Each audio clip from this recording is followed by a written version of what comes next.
You mentioned before that one day you received emails or letter from the SEC. Yeah, frequently. They're kind of just like, we know everything. You need to now give us everything. We're going to compare. And if it's wrong, you're going to end up in jail. Okay, cool. If I answer these, we're good. But that's just not the case. What's the worst thing that could have happened? I asked them and they said that extradition is on the table if I don't answer. I decided not to test that theory. Andre Cronje, a software developer and entrepreneur best known for creating the Yearn Finance protocol. He is now back with Sonic, the highest performing EVM blockchain, combining speed, incentives, and a world-class infrastructure. You're saying Sonic is the best blockchain out there. Why? Fastest consensus, lowest TTF, fastest read-writes, 10, 20, 30, theoretically 400,000 transactions per second. Time to finality with Sonic is sub 200 milliseconds. You click, it's done. I have no more faith in humans. I don't think anyone behaves in anyone's best interest unless there is a transactional incentive. That's what you said. Yeah, Why? I still stand by. My living expenses were completely insignificant in South Africa. 99% of that money I gave away to friends or family. 100% of those things I did, I returned up into them hating me. If they made it successful, they refused to give anything back. Sometimes just straight up scams, but 100% hit rate on people who would behave that way. There's a common pattern across very successful people who I interview on this podcast. They have a childhood trauma or an experience in their life that gave them a chip on the shoulder. What happened in your life? No, you're not gonna dig into that past. We're not going there. But 69% of the people who watch this podcast have not subscribed. If you enjoy this show, if it provides value to you in one way, shape, or form, can I please ask you a little favor? Can you click that subscribe button, give this video a like, and leave a comment down below? It helps this show more than you can imagine. My goal is to bring the absolute biggest and brightest people on this channel, and the best way to get there is to have all of us rally together and build the When Shift Happens family. Thank you. This conversation is supported by Jupiter, the most used decentralized trading platform on Solana and the largest DAO in the world. Bitwise Asset Management, the crypto specialist asset manager with more than $10 billion in client assets and more than 30 crypto solutions across ETFs, index funds, alpha strategies, staking, and more. 3. A scalable layer 1 blockchain that's fast, secure, and affordable, built by previous Facebook developers, and that delivers the benefits of Web3 with the ease of Web2. And Mental, an Ethereum layer 2 that built two products I particularly like. FBTC, which enables you to borrow and lend Bitcoin in DeFi, and METH or METH, one of the largest ETH liquid staking protocols in crypto. Yesterday evening I went to a restaurant, 15 minutes by car. 15, right? I mean, it was raining when I came back. It cost me $90. oh, it's ridiculous. Just without eating, right? And I was like, what the fuck? It's just crazy. The prices here are exactly the same as in Cape Town, South Africa, where my home is. Like nominal values are exactly the same. So if it costs 10 Rand, South African Rand there, it'll cost $10 here. But the difference is the exchange rate is like 20 Rand to $1. So it doesn't make any sense to me. It's like, how? Anyway. But you live here. Now, yeah. Why? Moved here June. Work. Don't want to. Don't want to be here. Don't want to be in New York. As soon as I'm done with what I need to accomplish, I'll go back to South Africa. What do you need to accomplish to go back to South Africa? I need to launch the exchange. Before we go into that, if you had to describe what it is you do. Are we live? Yeah. Yeah. We're live. Damn, he transitions, eh? If you had to describe what it is you do and why you do it, what would you say? I'm a dev. That's all. That's all I've ever been. I see problems that annoy me in my personal life or what I'm doing on chain, and then I code solutions if it doesn't exist. You're dev? Yeah. You're probably more than that? Who are you? I don't think I'm more than that. I don't think so. I'm just a developer. People like labels, but like it's not, right? Like there's a problem, you solve it. I don't even particularly develop solutions that'll help other people. It's just coincidentally the nature of how things happen on chain is if it solves a problem for me, it likely also solves a problem for other people. And then they just kind of use it because it's open and public and already there. But like, it's not specifically even developed to help other people. It's developed to solve a problem I'm facing. That's actually how the best businesses start. You start a problem with yourself, for yourself, and then you realize, oh man, I'm probably not the only person who needs that. Well, I think it's even a little bit easier in the blockchain world, right? Because everything is so open and accessible. Other people, there's a good chance other people will use it whether you wanted them to or not. I mean, practically with a business, you'll solve the solution, and then you're going to spend 80% of your time trying to get other people to also use your solution for that problem. On-chain, you don't really even need to do that, like marketing or BD, or just put it out there. There's a common pattern across the very successful people who I interview on this podcast. They have a childhood trauma or an experience in their life that gave them a chip on the shoulder. What happened in your life? It's not the chip on the shoulder, I can tell you that much. No, you're not going to dig into that past. We're not going there. But first time someone's ever asked that question, I'll give you kudos on that. I read that you had a recurring problem when you were young. No one could keep up with you. Look, that was a blessing and a boom sometimes. It was just there's two schools of teaching, right? There's basically here's the work, you figure it out yourself, do it at your own pace. Worked very well for me. Then there's the structured teaching where there's a very specific time limit curriculum, that kind of stuff. So I mean, in some classes, courses, for example, when I did law, I did really bad at it, mostly because it's very time structured. So what would happen is, like, the first quarter I'd come in, I'd do like the first 3 quarters work, and then I'd realize I'm so far ahead, and then I stop participating. And then I space out for long enough that by the time I come back in, I'm behind. And that caused a lot of, conflict for me and for teachers and lecturers and all over the place. And then when I got into computer science, I was lucky that the place's whole curriculum was do it on your own time. So they didn't have scheduled exams or anything like that. You do the course material and then you book for an exam, and then they'll give you the next available slot. And that worked phenomenal for me, because all of a sudden I didn't need lecturers. I didn't need to wait. You give me the book, I read it, I go write an exam. And that was fantastic and really fit my way of doing things. So I mean, yeah, they had 3 courses, each a year long, and I finished all of them within like 8 months. I don't know if someone has beaten my record by now, but at the time it was the fastest anyone had ever finished those courses. So, I think it's less...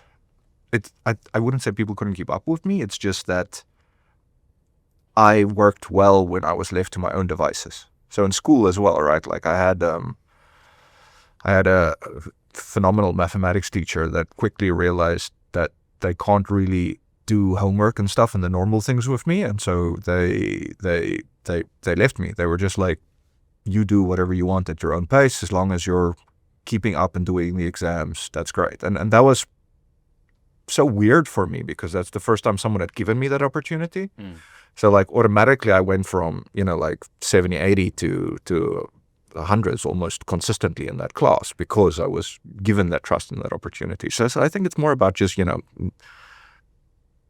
people giving me that space to do it on my own terms, which is useful. But at the same time, later on in my career, a lot of my superiors, one frequent word I always had in my reviews is unmanageable. Specifically because I need to do sort of everything on my own way. And I mean, same with my blockchain work, right? It's all very solo driven. How were you even employable? The people that realized that they unlocked my skills by giving me that freedom were the ones that really excelled. The ones that tried to structure me, I normally quit before they even fired me. So the environment didn't work for me. And I was quick to change. But I was very fortunate that my first job was structured like that. I left within 30 days. And then my second one, the guys quickly realized how they need to manage me, which is by not managing me. Give me the problem and then let me be. And that worked great. I worked there for many, many years. I read that you had dreams of being a lawyer. Originally, yeah. So I mean, I used to love debating. I really love arguing, I guess. irrespective of, I'll take the counterpoint. I don't care. I think there's a certain beauty in sort of debate and oratory and arguments. And that's, if you know nothing about the legal system, like that's how movies and media and things portray it. It's all these opening statements and closing statements, and it's very similar to how traditional debating works. And then I started studying it, and it's 99% just case law and reading old texts and trying to find relevant studies to the thing you're doing, and that wasn't for me. So even though I would have liked the sort of in-court part, the actual work that goes into it just wasn't a fit for my personality. When did you realize that? Year 3, so the final year. What did you do after that? Then my goal was... You still finished the year? Yeah, but my goal after that was a break year. So just take a year off and try and see what I actually wanted to do. And coincidentally, my one mate, Philip, he started enrolling in this computer course. He didn't have a vehicle, so he asked me if I can go drop him off at classes in the morning, and then we go back in the evening. So I was like, yeah, why not? Started doing that for like a few days, and then just got really bored of waiting around, because it's quite a drive. It's like about 50 minutes away, so I didn't want to drive there and then back. So I used to just hang out in that town. They had a little mall and that kind of things. Got bored of sitting around, so I was like, yeah, I'm going to check out his course. My mom always wanted me to go into computer science. I refused. I actually failed computer science in high school. I was very good at computers, and I spent all of my time at computers, but we had an absolutely horrific teacher that basically put me off of it completely. And then here, I started kind of impromptu joining the classes. I wasn't really allowed to, but I just showed up. And then really took a liking to it. And like I said, from there, I just started doing the exams and enrolled and finished it quickly. And yeah, the rest has kind of just been a snowball effect of events. Dear When Shift Happens family, the following message is probably the single most important thing you should take away from today's podcast. If you're serious about your crypto investing journey, please take some time to learn how to self-custody your assets to make sure that nobody can take your coins away, ever. If you don't learn how to be your own bank, it is very likely that one day you will lose all your hard-earned crypto. The safest way to hold your crypto is in a cold storage that we also call hardware wallets. Hardware wallets are not complicated and they give you peace of mind. I personally use a hardware wallet called Trezor. It is open source, very easy to use, and the first hardware wallet created ever. As we like to say it in crypto, not your keys, not your coin. You can order your Trezor wallet with a 10% discount by following the link in the description down below and by using the promo code WSH10. And now back to the episode. You said you worked many years for someone. Yeah. How did you get so fascinated by the world of crypto and the blockchain? I mean, my career in tech was fintech pretty much the majority of the time. So I was already doing, just before I got into crypto, I was a CTO at a new / fintech bank. We were doing insurance product, lending products, the usual suite of things. Before that, I worked at Vodacom, which is a big telecommunications company in Africa. I helped set up the networks in like Congo and Tanzania and stuff. And a lot of that work was distributed networks, mesh networks, that kind of computing, etc. And in between that, I did a little bit of stint in ML back then, which was just classification kind of data set stuff. And then at one point, it was around December, everything was quiet at the office. Most people were on leave. I got a little bit bored and I started hearing a lot about this blockchain stuff. But what I was hearing didn't make sense. So the things people were saying they had solved were problems that I knew the industry, the traditional finance industry, have had for decades, 40, 50 plus years. And here in blockchain, you've got 16, 17-year-olds claiming they've solved the problem. And something didn't reconcile there for me. So I originally got in as a pure skeptic. I got in doing code reviews for myself, which I just published publicly, about projects that say, they solved XYZ, and then I'd go to the code and I'd be like, well, here's proof they didn't solve XYZ. Do you have an example? Not of project, but like problem solved. Problem that they said they were solved. An easy one is the trilemma, right? Like they'll claim that they can do 1 million TPS decentralized, and it's just not possible. It's just not going to work. Or they'll make claims about data transfers or read Solomon codes or stuff that if you don't know, sounds like it could work. But if you know, it just doesn't work. But there's tons. I probably did over 200 code reviews. And all of them 99.99999% of them were complete garbage. But that 0.00001 that was real, that ended up hooking me. That was like, there is actually something here. There is a new way to do finance, maybe even communication, maybe even internet. And that's kind of where I got stuck in. What was that? This 0.0001%. There were a few projects. I'd have to go back and look at my code reviews at the time, but there were a few that were positive. And those ones, generally, the deeper I dug in, the more it kind of stuck. What made you say, okay, now I'm going all in? Again, accidents. So I was doing my code reviews on my Medium blog at the time. And again, I'm doing this, for free. I'm just putting it out there because I'm doing it in any case. And it's more of just a log for myself. Then my Medium got banned for promoting cryptocurrency content. Because at that time, you weren't allowed to do that on Medium. This was, 2017, 2018, when pretty much any word of crypto was banned. Now it's not, but they still refuse to reactivate my account. I don't actually know why. But then Hankau from Crypto Briefing, he reached out to me. They were doing like ICO reviews and that kind of stuff, and they're a fairly decent media company now. And he was like, hey, you don't have a platform right now. Why don't you come do these code reviews on us? I was like, okay, cool. Why not? Joined him.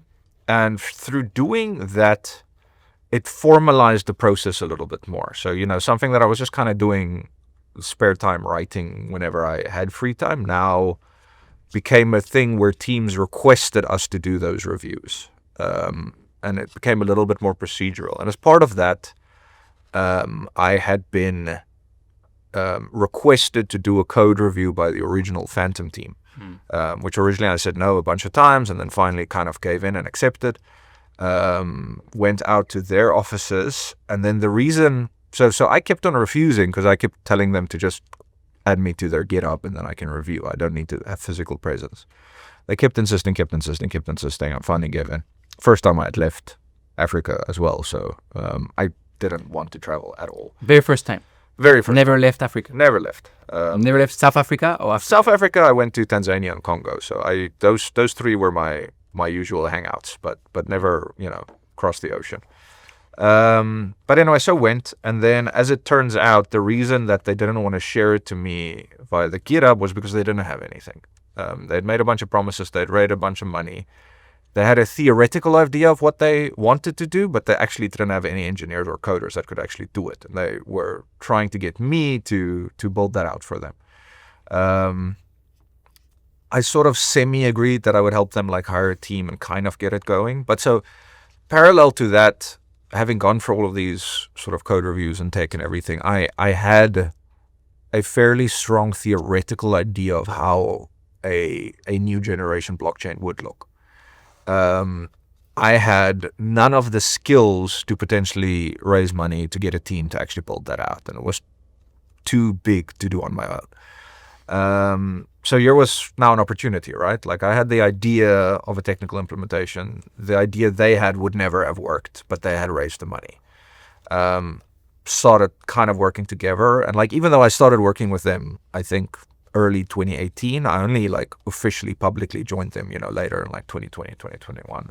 Because I didn't want to, at the time I joined them, I was still doing the code reviews and I can't be seen as, being now, I'm motivated. So obviously I'm going to say this new blockchain is shit because I'm working for a different blockchain. So, there's just bias there. But ultimately also why I stopped the code reviews. And then, just been working with them since. What was Fantom's idea back then? They basically just plagiarized Hashgraph. That was their whole idea, was just Hashgraph, but the Korean version. Can you explain that for a normal person who doesn't really understand crypto? Maybe. I mean, it's pretty involved in how consensus works. So Hashgraph was it's a US based company. But Hashgraph's basically a consensus that works for a permissioned validator set. So it can't be a public blockchain. That's number one, because you're trusting the communication between the validators.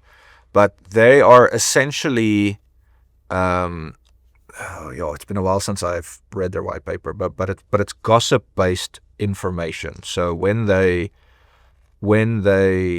communicate via their gossip protocol, they are reaching consensus by sharing gossip about gossip. It's not going to work for a normie. It's technical. It's more like, what was the main goal of Fantom? To provide a competitor to Ethereum, to help scale Ethereum. So the computer. Back then, everything was just about faster blockchains, right? Yeah. I mean, everything was self-limiting. I mean, Ethereum, Bitcoin, everything back then was proof of work.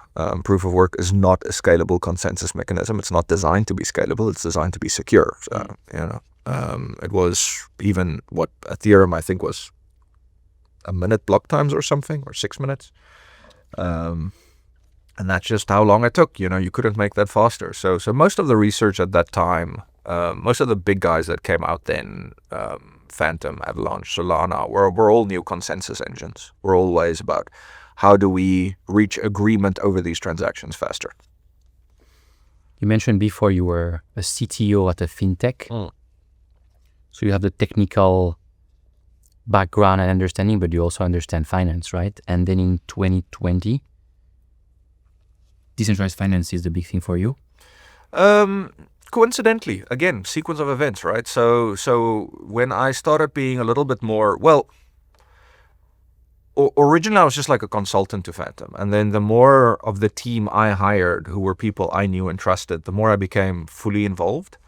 And around, what was it? Probably towards the end of 2019, it had turned out that the original team had spent the majority of the money. So, I mean, of the 40 mil they raised, in their defense, a big part of that was also just ETH going from like 1,000 to like 80. So, I mean, that's a lot of, and they didn't divest. They raised an ETH 40 mil and kept it until basically all-time lows. So obviously, right off the bat, 40 quickly turned into, I think, about 8, and then conferences and sponsorships and parties and all the usual crypto dodgy stuff, because this wasn't a technical team. By the time I really took over, there was about 2 left, 2 mil. And that was fine. Our burn was less than like 200K a year. So that could have lasted us long enough, but it had to be managed better. So at that point, I took over the treasury management. And what I was basically doing, I obviously want to try and offset our expenses. So I'm trying to hit about 200K. So I need to do about 10%. And this is kind of just when DeFi started. So you basically had Compound. I think Compound's the only one that actually survived from back then. Ava came a little bit later. You had BXC or something like that. And then there was another one, ID something. Anyway, there were basically 3-4 protocols, of which only Compound remains, which all were giving out, they're lending markets. So deposit the money, you get healed.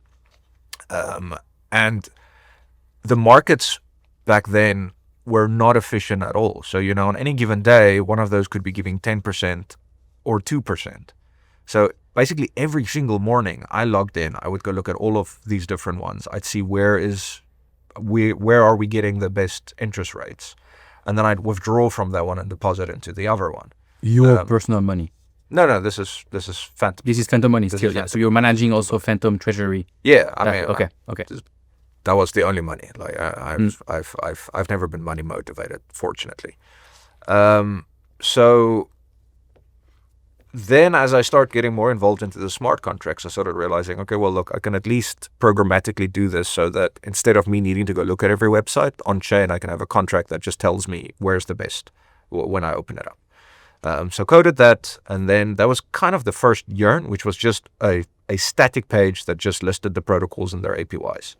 And then I'd still have to go through the process of withdrawing and depositing into the relevant one. And I mean, Ethereum transactions were cheap. You know, you were talking about sub-cents to accomplish it. So it was financially worth it to do that every single day. And then after a while, I was like, okay, but surely I can just write I already have the data from the contract, so surely I can upgrade that so that instead of me needing to withdraw and deposit, I can add that in as well. So every day I can just come in, I can just press a button, and then it'll automatically do it. And that was really the first year. But every morning I still had to go and I still had to hit the deposit button. So I started thinking, how can I get this so that I don't have to hit this button every day? And that way was to open it up so that anyone could deposit or withdraw. And then every time someone deposits or withdraw, it rebalances.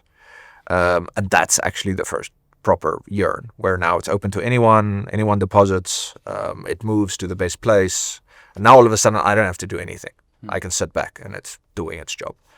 And that was really Yearn. And then as Yearn kind of kept growing, there was a need for more and more backend services. So, you know, something that needs to trigger rebalances or liquidations or cleanups or fee collections or all of these extra things. And that's when I built Keeper Network, which is just, so at that point in time, you know, I was running DevOps. So I had a little NPM script running on a server that was checking for when changes need to occur, and then it triggers the transaction. And again, I was like, I don't like doing DevOps. I don't like managing these servers because they go down, disk space fills up, blah, blah, blah. How can I get other people to do this? And we built Keeper Network, which is a, you know, open decentralized network of keepers where they monitor the contracts. If there's something to do, they go do it. They get a fee for it, blah, blah, blah. Still used today. I know it's Maker also uses the Sky, etc. But yeah, that's when I really started, you know, digging into the whole DeFi stuff and just kind of stuck with it. You said before, I was not money motivated, fortunately. Why do you say fortunately? I think being money motivated in this industry makes you focused on that. And like a lot of the choices I made, if they were money motivated, would not have allowed me to build most of the stuff I built. I mean, perfect example is Yearn, right? Like when the token finally launched Wi-Fi, the goal was I wanted to move away to the next thing. For me to be able to move away to the next thing, I needed people who were incentivized to take over the protocol. And that was the goal behind issuing the token. And that's why it had to be 100%. Because if I had kept even 1%, then people would have been, but he's got 1%, so he'll do the work. And I needed to make it clear, I'm moving away now here. I'm not gonna be doing the work here. But now if I was money motivated, I would have definitely had kept, let's say, 10%. And now all of a sudden, no one else is going to do the work. Because that whole premise of Andre has no tokens, so he has no incentive, was important. If you think about Web2 companies, for example, right? Or let's talk about fintechs, right? We always talk about founder-led companies that last through years and decades because the founder is the person who is going to have this long-term mindset. Yeah, the vision and the drive, etc. But there's a distinct difference between immutable primitives on chain and companies. And back then the distinction was a lot more clear. You know, back then everyone involved in the ecosystem, I mean, something like transparent proxies, they existed, but no one used them. Everyone's North Star was immutability. You wanted to deploy something that never needed to be touched again. And up until I kind of took a step back from the industry around 2021, that was always my ethos. Like not a single contract I had deployed during that time had any kind of upgradability. So the contracts were of such a nature that I could not modify them even if I wanted to. So, and that's different because back then everyone was building software for everyone else to build off of or use as well. Nowadays, we're building crypto companies. And there is a distinction there. Like the stuff I'm going to be launching going forward definitely will be under sort of my company banner with equity for me, with tokens for me. because they're not meant to be immutable primitives. They're meant to be products of a company. Is that better or is that worse? Or it is just what it is? That there's value in both, you know. I mean, look, also the stuff we're doing now, like it was practically illegal to launch a crypto company back then. You had no path to successfully do it. And basically, if you did do it, you would have gotten hunted. I mean, I had, you know, double-digit emails from the SEC about stuff I had to provide them and turn over and things. And I mean, I'm a South African living in South Africa, hasn't been to the US, like didn't sell a token, didn't provide a service. Like, guys, how am I in any way your jurisdiction? But still, you know, that doesn't stop all of these different agencies around the world from hunting you because of that stuff. And, you know, let's face it. I mean, if it wasn't for the more positive administration here currently, I wouldn't be risking launching this new stuff. The only reason I am risking it now is because there is finally a path forward. We're going to talk about that, the SEC and what you're doing now. Obviously, you made people a ton of money and created billions of values in just a few weeks. You became a god. Some called you Jesus. People shouldn't do that. But there are many problems that come with this. What's the ugly side of online celebrity?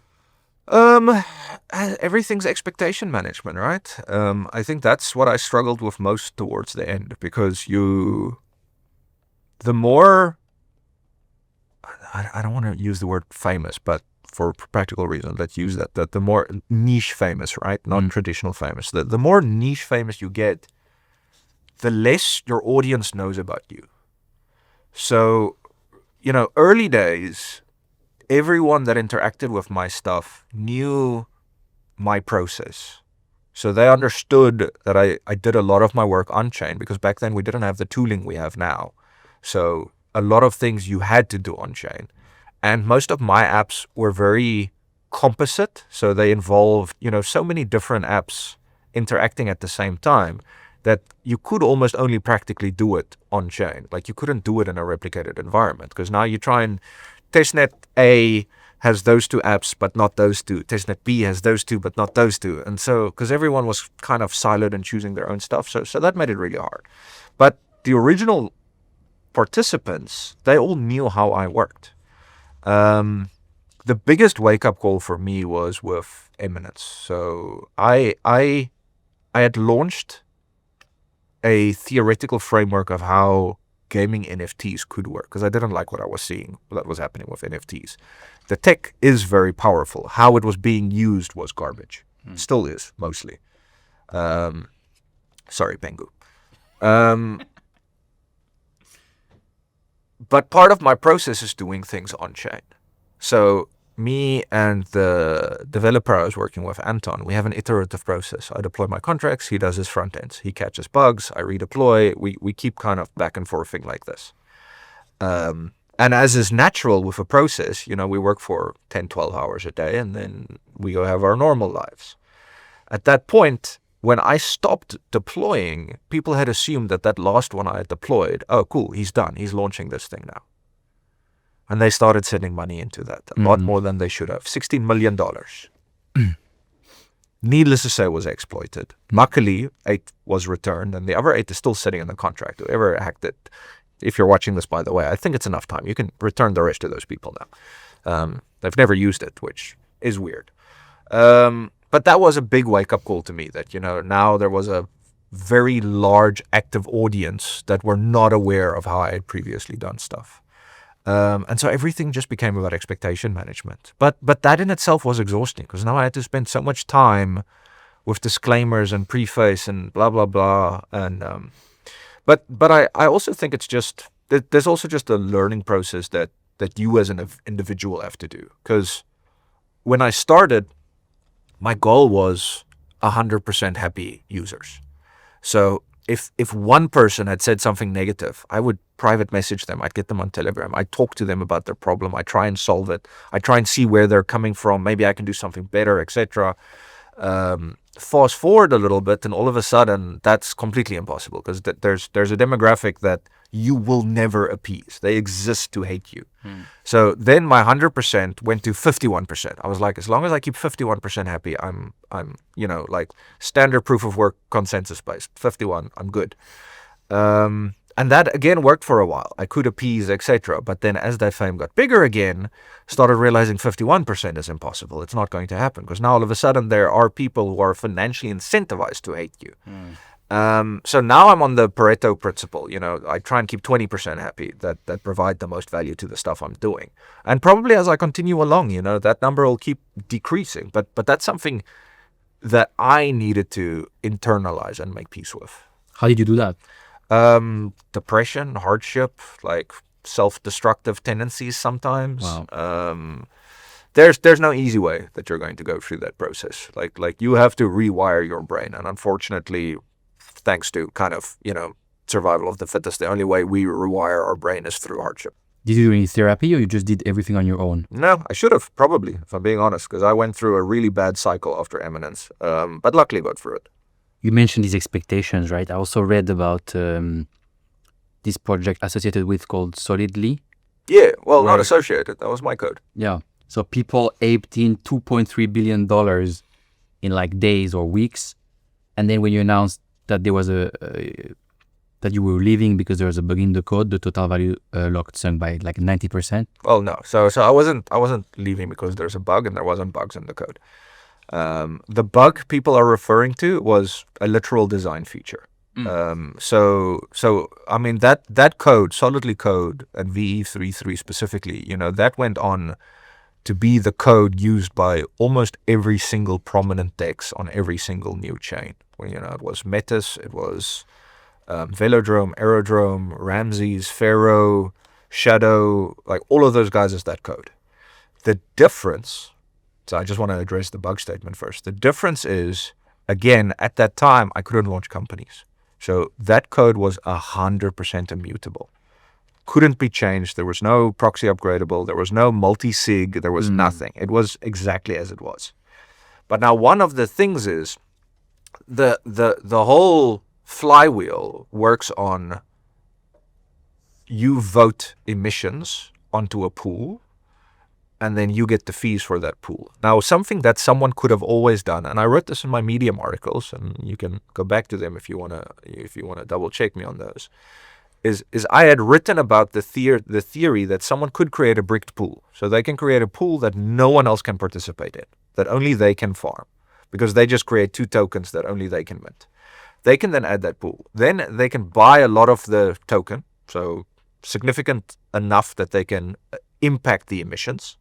Then they have to lock that for 4 years, and then they could send emissions that way. Now that is a way that they could game the system. I had believed no one would do that because you'd be shooting yourself in the foot. Because the second you do that, other participants are going to withdraw out of the ecosystem. And you are going to be left with, sure, you can now vote on this own pool, but you're going to devalue anyone else's participation, which means everyone else is going to withdraw out of the system. Unironically, and I believe that's against human nature, who would spend millions of dollars to acquire something that they then devalue by the very action that they are doing. And unironically, 2 different people did that day one within hours of launch. The one guy spent something like $13 million to do that, which became worthless overnight, exactly as the original. Why would they do theory.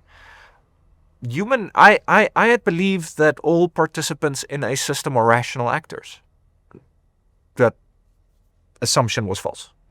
That was also a good lesson for me, because like nowadays I don't build systems that assume rational actors.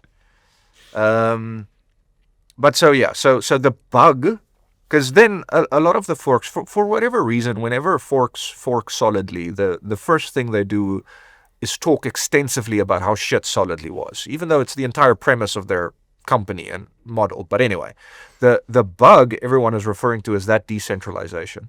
So the fix that all of these teams did is they decide which pools get to be voted on. And they control that via their multi-sig or their team controls or whatever. So they removed the decentralized I had put in there, and they had added a centralized component. So just to comment on that.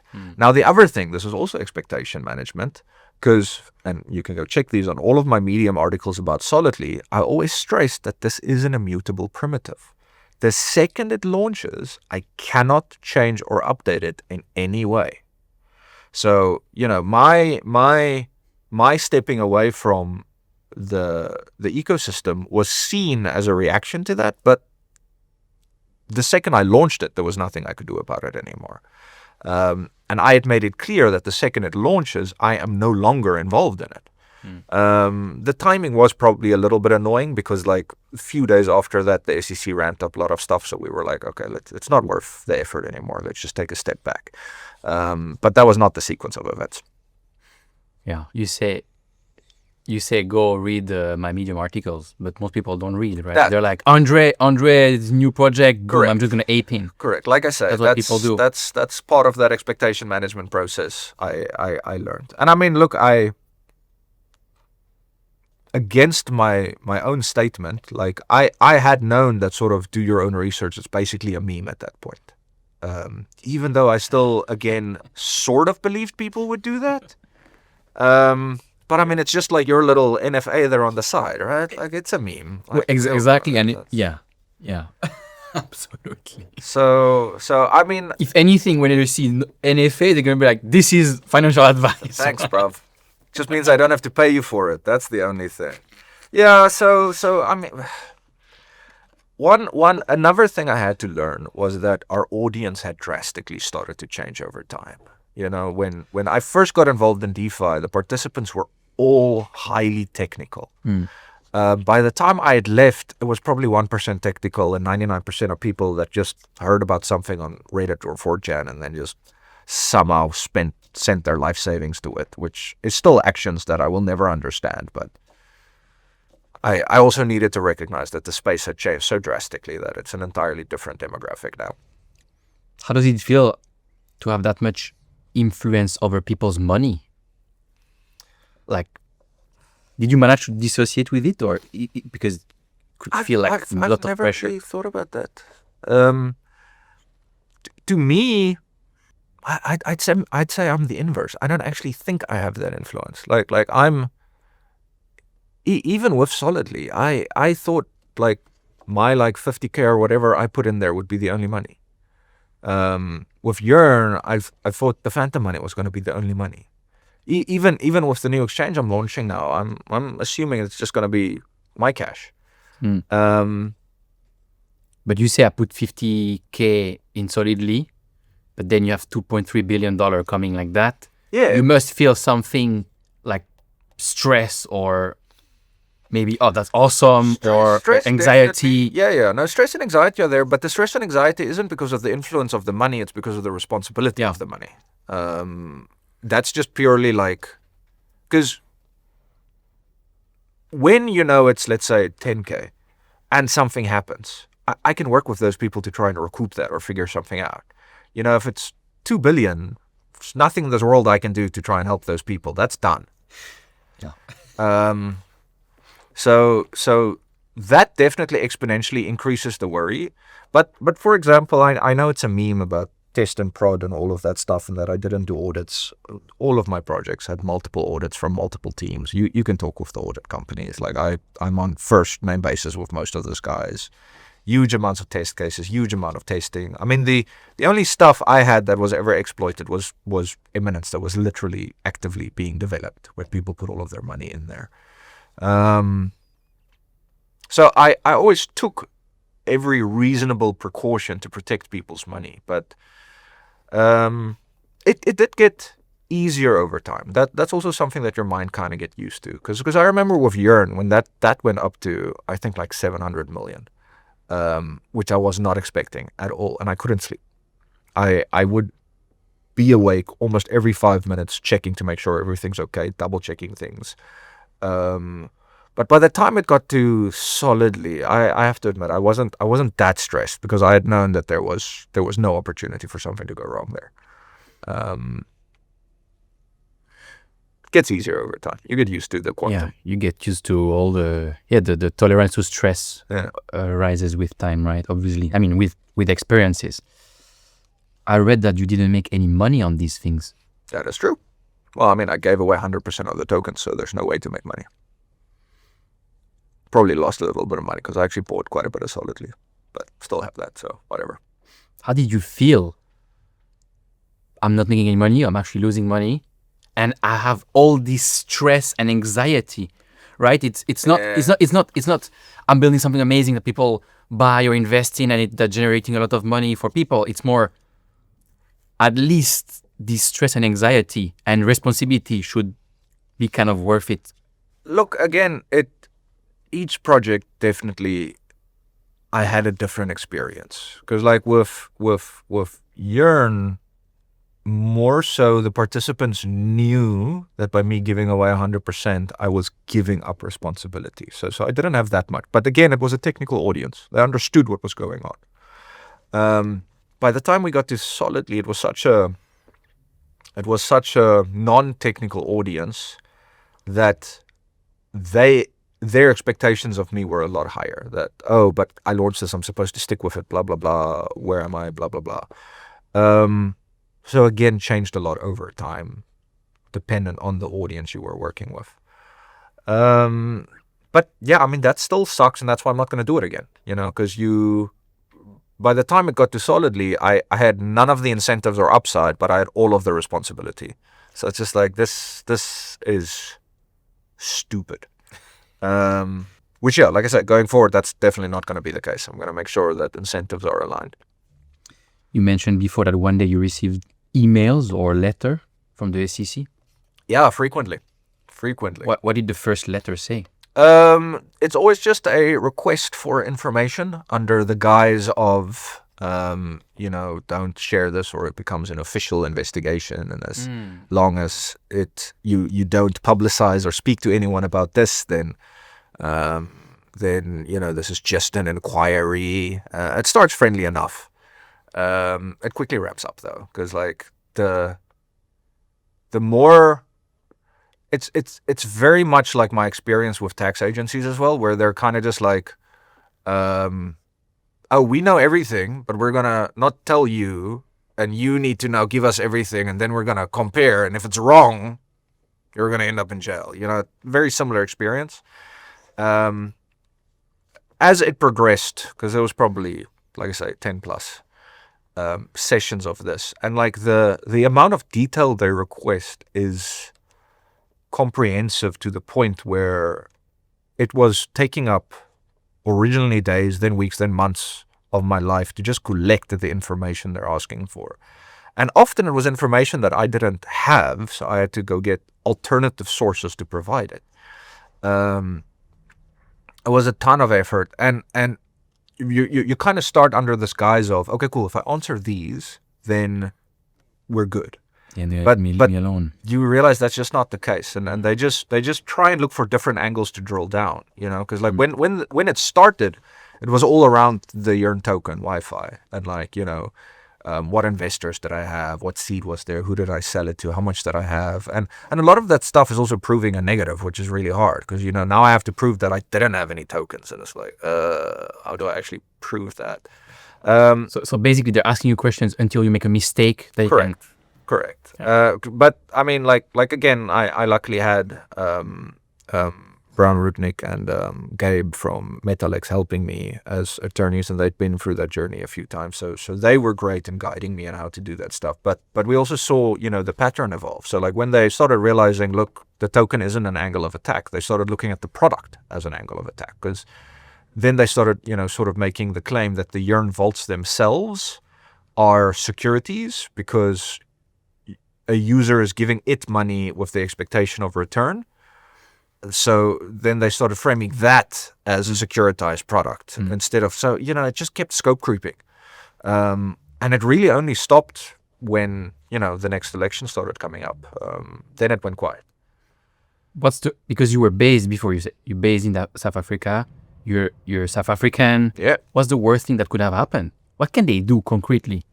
I asked them, and they said that extradition is on the table if I don't answer. I decided not to test that theory. And I mean, like, I'm a white guy in South Africa. South Africa is not going to stand up for me for 1 second. They will throw me to America for a banana. You ended up leaving crypto? I ended up leaving Twitter, which a lot of people assumes was leaving crypto. Well, I guess I did kind of leave crypto as well. I actually tried going back to my TradFi job, and I also think once you've been in crypto, you can't get out. Of course. So I was still doing like my part-time stuff. I was still doing some stuff with Fantom and Sonic, and I was still helping some of the Yearn guys, etc. And I could never stop thinking about, the problems I want to solve, the AMM, the lending market, the options, the derivatives, so much stuff that still needs to be solved in this industry that isn't solved. That probably lasted maybe 2-3 months, and then I went back from part-time crypto to full-time crypto. But still left the Twitter and all of that stuff off, because that became so much noise and toxicity that the R&R wasn't there, so there's no point to take that risk. I have no more faith in humans. I don't trust anyone anymore. I don't think anyone behaves in anyone's best interest unless there is a transactional incentive. Yeah. That's what you said. Yeah. Why? I still stand by. Well, like I said, Solidly was the perfect example where I thought that people were rational actors. And over the last few years, I just realized that no one is rational. Like, everyone only behaves in their self-interest in the given moment. So one of my core beliefs, up until probably like 2022 still, was that all humans are inherently good, and sometimes they do evil actions in bad situations. Don't think that at all anymore. I think all humans That's are how I inherently think today. evil. That's how I like to think. And only act good if there is self-interest. Wow, that's a big change. That's a complete 180. How do you live with that thought? Oh, you just get used to it, right? It just becomes your new core principle. And my life has been significantly easier since I've adapted that philosophy. Even in your personal life, Everything. the same? Everything. Like when I believed, because for example, like I, again, not money motivated, but having been in crypto this long, I had opportunities to make a bit of cash. But my living expenses were completely insignificant in South Africa. So 99% of that money I gave away to friends or families, or when I met someone that had a cool idea, I was like, here you go, go do your startup or whatever. In a very nonchalant way. So, never paper, never contractual agreements, never you're going to quid pro quo me, whatever. And like clockwork, 100% of those things I did either turned up into them hating me because I stopped, giving them more. Or if they made it successful, it was all them and they didn't need my help and they refused to give anything back. Or sometimes just straight up scams. They just take the money and they never communicate again. But 100% hit rate. 100%. 100% hit rate on people who behave that way. So now I just don't do that. Wow. And life's a lot easier. Do you still angel invest or No, I don't do anything anymore. Not That's so sad. That's so sad. So it's not only in crypto that people are bad. I was scammed more in TradFi than in crypto, unironically. Like in TradFi, I'd lost almost everything. In crypto, I'd never lost a cent. Which, a little bit of an irony in there, but You're back today, and we're here in New York. yeah. What made you come back? That's actually a really good question. When did I activate my stuff again? It was somewhere around when we were planning the launch of Sonic, which I do think is currently the best blockchain tech out there. And it was just an opportunity to amplify the stuff again, so I activated the Twitter. I mean, I'm assuming we're using that as the metric of comeback, is basically switching the Twitter on again. And it was really just to, amplify some of the news and share that stuff. And then in the back end, I'd always kind of still been working on some of my new primitives. There's a bunch of stuff I never launched. insurance stuff, AMM stuff, derivative stuff. And then with the new administration, there's now an opportunity to launch that again. So that's just coincidence and luck. So yeah, just increased participation from there. But the original one was literally just activating the Twitter again to retweet Sonic stuff. What is Sonic if you had to explain it to your mom? Provided your mom is not as technical as you. Because you said before, my mom wanted me to do computer science, so maybe she's a computer science geek. No, she's not technical. I mean, the easiest way is just it's currently the fastest blockchain, but that assumes you know about blockchain, right? So I think the easiest way to describe it is analogies people are used to. So current blockchains are, a 56K dial-up modem, and Sonic is ADSL. I think that's what it comes down to. It's just higher throughput, more responsiveness. You're saying, I believe Sonic is the best blockchain out there. Why? Currently. Why? Fastest consensus, lowest TTF, fastest read-writes. There's obviously a myriad of reasons. Like from the technical side, even when we launched the original Fantom, the consensus was one of the fastest out there, and the consensus we've almost not changed at all. There's been a few optimizations, but nothing significant. So when we released the original Fantom, this was 2018. The consensus on raw transfer transactions could already do between 50 and 60,000 transactions per second. But it was hard capped at 200 transactions per second. That's the absolute max it could do. And why is that? That's entirely because of the Ethereum virtual machine. So since then, we basically spent that time rewriting that virtual machine to what we have now, where you still have Solidity and Viper compatibility, but underneath the hood, it's something completely new. And that now allows us, to get upwards of 10, 20, 30, theoretically 400,000 transactions per second. But we're also at a point where we have a lot more capacity than we have demand. So it doesn't really matter at this point. So the things we're focused on is time to finality. And that's responsiveness. That's when, again, if you look old internet, you click the button to download an image, you would go make a coffee and go make a pizza or whatever. And when you come back, it's still kind of buffering and downloading. That's how you can think of finality. It's how quickly does that image get done. Because even I could take Ethereum today and get them to 1 million transactions per second without a problem. But block times are going to be like 10 minutes. So you're going to wait 10 minutes until it's actually finalized. Our time to finality with Sonic is sub 200 milliseconds. So you click, it's done. That it's faster than human responsiveness can recognize. And then other small things that we did, right? It's like almost all RPCs used by blockchains out there are asynchronous. So how that's designed is if I click on that button, it sends my request to that server, and then in the front end, you build some polling system that keep asking, is it done, is it done, is it done, is it done? Now, normally you have to do that because if it takes, a minute, you can't do it synchronous because your request is going to time out on the HTTP protocol before it actually returns the response. Ours is synchronous. So you click there, you get the response. By the time it gives that response to you, it's finalized. So stuff like that makes the user experience better. Then there's stuff that we've started to, technically it is the fastest blockchain, but that to me matters less. So I'm still designing this blockchain from a dApp developer perspective because that's what I am. So I need a blockchain that can do certain things that make my apps better. So one of the first things, for example, is fee monetization. So normal blockchains, 100% of the fees go to the validators.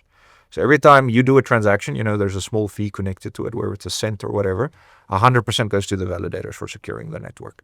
In Sonic, 90% goes to the dApp that generates that fee. So if you use my app and you generate $100 of fees, $90 is coming to my pocket. So that's already important because it allows me to subsidize user actions. It allows me to decrease it if I want. It allows me a revenue stream if I need, because not all apps have a revenue stream. So they need some way that they can actually make money. So that's number one. Then number two is fee subsidies, which we're releasing next, which allows me to subsidize another user's transactions that is interacting with my app. So that means I can start having users that don't have a wallet, that don't have gas. because to me, that is such a big barrier to entry for 99% of dApps. If your first touch point with a user is go download this wallet and then go buy this token on an exchange, you've lost 99.9% of your users. But if you're like, hey, just come use it, you don't need anything, all of a sudden you have a lot more attention. And once you have them hooked, you can still try and convince them to do that stuff. So that's fee subsidies. Then the last one, not the last one, but another one that we have in there, which is all about that sort of end user experience, is native account abstraction with economic abstraction, which means the user will never need a wallet. They'll use their Google Auth, email password, fingerprint, face, whatever it is, to access the dApp and to interact with it. And they'll never need to know about Sonic or RS token. And these are things I need to build dApps that are better for a user experience. So all of these things I've mentioned make our blockchain slower, because every single transaction now has this extra little bit of overhead. So if we were complete performance maxis, we would never add this. But the goal isn't to be a performance maxi. The goal is to have enough capacity that we can maintain the demand. And, it's always that sort of catch up, because like eventually the demand will exceed it and then fees will increase. And then we have to hopefully be ready for the next capacity unlock, which we have. And, that's what we're working on for a roadmap. But at the same time, we need to improve the UX and UI from the dApp developer side, because otherwise we're never going to have enough users to reach the demand that will fulfill that capacity. And I think that part's almost more important currently than the speed. I mean, the speed is great, but I mean, there's enough fast blockchains out there. And users also don't really care, I mean, L2s are showing us that it might as well be some dude's PC on AWS. Ultimately, they don't actually care. There just needs to be some security considerations. Absolutely.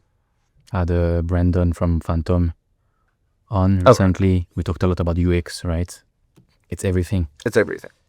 And also what we're seeing, I mean, the way you interacted with these apps in original DeFi was basically directly via smart contracts, CLI tools or Etherscan or whatever. Nowadays, it's all about that user channel. And then we can see it, right? I mean, Solana is going through that whole thing where Radium is now launching a Pump.fun and Pump.fun is launching a Radium, because they all know how important keeping that user acquisition pipeline is. Absolutely. So it's changing. What would you tell people who are confused between Sonic and Fantom? What's the difference? Oh, Fantom's dead. We Sonic migrated is everything Fantom. over to Sonic. I mean, Fantom will keep running in theory, but that's like Ethereum Classic versus Ethereum. Like us as a team have forked. We're focused on Sonic. We'll be maintaining there. Fantom is obviously a decentralized blockchain, so it will exist for as long as there are validators or anyone out there willing to validate for it, and we'll keep validators on there for pretty much as long as we exist.